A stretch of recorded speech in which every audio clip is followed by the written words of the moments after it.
Hi guys, it's me, Gigi, and today I wanted to talk to you guys and kind of just set the record straight on any plastic surgery that I have had done. The truth of the matter is I wasn't being completely honest with you guys. You guys remember 2 or 3 videos ago in the video titled My New Look, I was talking about my new hair change and all of that, but in actuality, I had some work done. I just wasn't talking about it because I wasn't ready yet, and I'm glad that you guys were patient. I saw your comments saying she'll do a video whenever she's ready, don't worry about it, and I have the best viewers in the world, and I can't thank you guys enough, and I am finally ready to talk about it now, so I thought that I would give you the whole lowdown.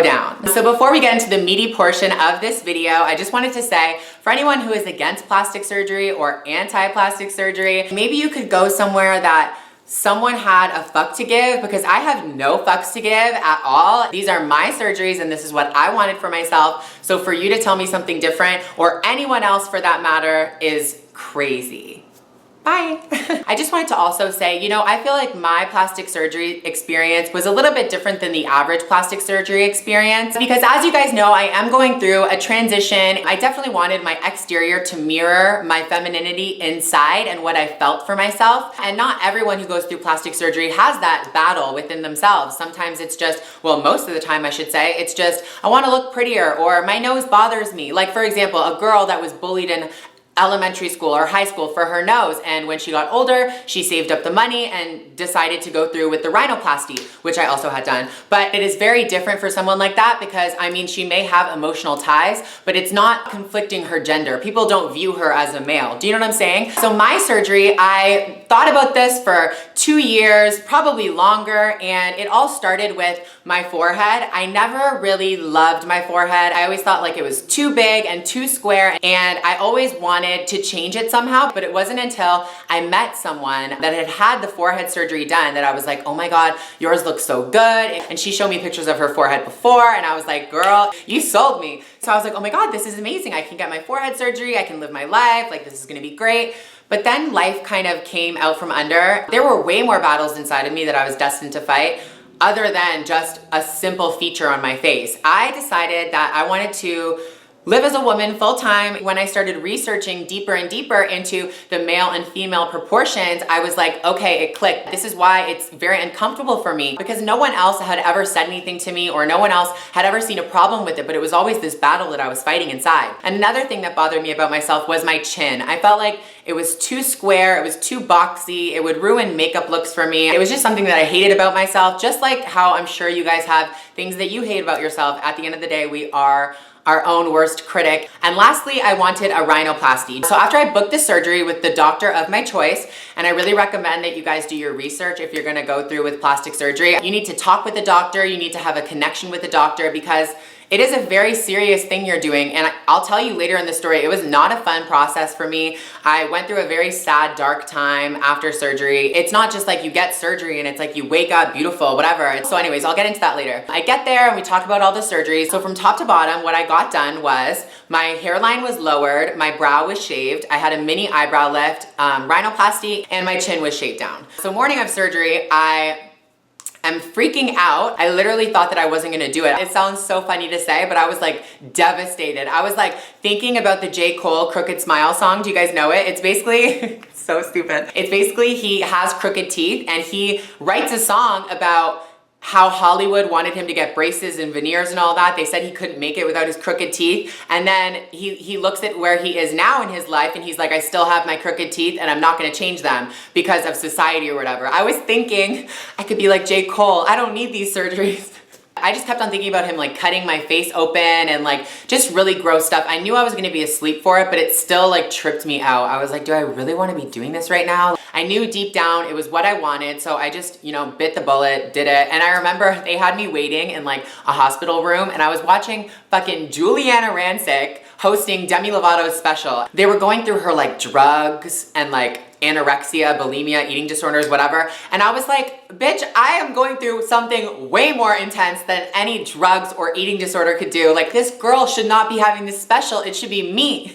The doctor comes in, he's like calming me down and he's like, okay, we're gonna do this, we're gonna do this, we're gonna do this, just to make sure we're on the same page. And I was like, yes, I just wanna enhance and refine what I already have. I don't wanna look like someone else. That was my biggest fear going into this. I'm getting wheeled in by the anesthesiologist into the operating room, and all I remember is feeling so drunk. Like, I literally said to her, "Who gave me tequila, girl?" And she's like, "You're falling into like sleep soon. You're gonna sleep soon." And I was like, "Oh my God, girl, I feel hammered." I remember like turning the corners thinking I was like at Bootsy Bellows, girl. I was like, someone gave me too many shots. Next thing I know, I'm in the operating room and I'm like looking up and I was like screaming at the doctor. I was like, "Make me beautiful, make me cunt." Like, I was just like screaming random shit and they were all laughing. And then the next thing I know, blackout, sleep, nothing. I wake up, all the comedy is gone. No more jokes, no more laughing. It's a quiet room and I'm in so much pain. I don't even remember waking up. Like, I don't remember like opening my eyes. All I remember is just throbbing pain. Like, I felt like someone had shot me in my face, or my brain was like swollen and ready to explode like through my skull. It was the worst pain ever, like a migraine times 30. I was screaming in agonizing pain. Obviously, I couldn't control myself, but my whole face was bandaged up. My eyes were swollen shut. I couldn't see. I thought that I was like blind.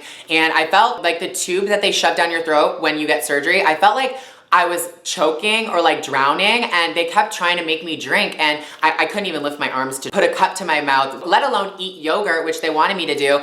But I felt like every time I drank, I was drowning because I felt like my throat was like swollen or something. Different nurses I could hear kept coming in the room and trying to inject stuff in my IV to try to take away my pain, and they would keep asking me, "How's your pain level? 1 out of 10, or are you feeling okay?" And I would just keep saying no because the pain wasn't going away. Like, I thought I was never gonna be like peaceful again. So then on top of that, this guy comes in the room with the deepest, loudest voice ever. And you know, I mean, we all know from a simple headache, the worst thing that can happen is someone playing loud music or speaking loudly or laughing loudly near you when you have a headache, because it makes it hurt more. He came to me with the loudest voice. "Oh, how you feeling, sweetie? Do you want to get this? Da da da da." I literally said to him, no joke, verbatim, "Sir, can you please shut the fuck up and get out of the room?" Literally is what I said. He left, the nurse came back, she was like, "Jesus, don't be so mean." Like, they probably hated me, like, not even a joke. So soon after that, my pain level went down. I was brought to my hospital suite that I was gonna stay in for the night. I wake up the next morning, still in the hospital, got a horrible sleep, obviously, was ringing the nurse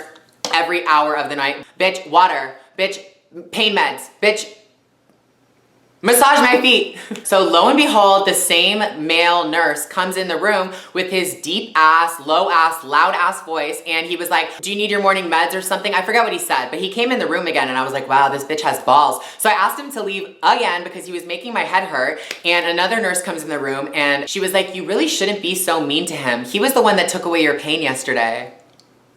Oh my God, it was him that took away my pain. After all of those nurses that tried, he was the one that did it. So I asked her to call him back and I was like, "Listen, I am so sorry." Not even like normal, like I had swollen eyes. I was like, "Thank you, sir. Thank you so much." Like, it was just a horrible mess, but he was like really, really understanding. He's like, "I know, I get told all the time I speak too loudly." And I was like, "Me too. We're soulmates. I'm sorry. I'm so sorry." So I went back to my hotel, and that's when the real depression sank in for real. Like, I was just in my hotel. I thought before surgery, you know, 2 weeks was gonna be enough for me. I thought, oh, it's gonna be great. It's gonna be perfect. I'm gonna have more than enough time to order room service and be fabulous.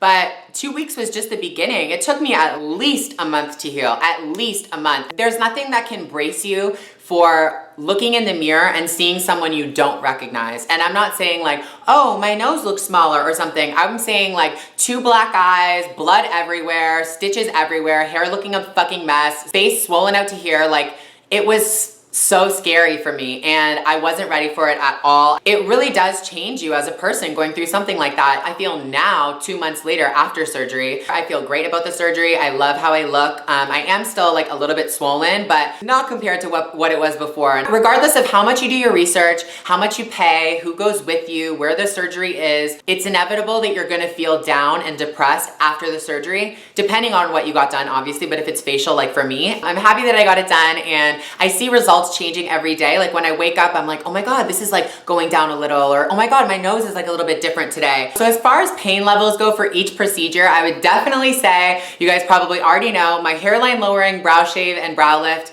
were horrible, like traumatic, horrific procedures that I definitely don't recommend unless you're going through a transition and you feel you need them. Definitely do not do them. They're horrible. I hated it. It was the most stitches. That was like the majority of my stitches. I had 120 stitches and 20 staples in my face at the end of the procedure when the doctor was finished with me. So horrible. My nose job was really slight and I didn't want them to change the integrity of my actual nose. So it wasn't that bad, except I had some redness in my eyes and it stayed for probably like a month. So my nose job was more annoying rather than painful. And my chin shave, I barely felt it. I could eat probably 5 days after I got it done regularly and it was fine. I mean, it was great. So I hope if you are planning to get plastic surgery within the near future that I taught you something. I'm not promoting surgery in any way. This is just real life. So I wanted to get this message out there in case any of you are, and just like kind of what to expect. Definitely bring a lot of books with you because you're not going to be wanting to face anyone for a little bit and you're going to kind of want to be in your own little world for a little bit. And I really wish all of you guys the best luck. I hope you guys are having an amazing day, an amazing life, and just staying positive. And I really hope you guys are supportive when it comes to my story because I am being honest and open with you and I can't wait to see what you guys say. So until I see you guys next time, stay gorgeous.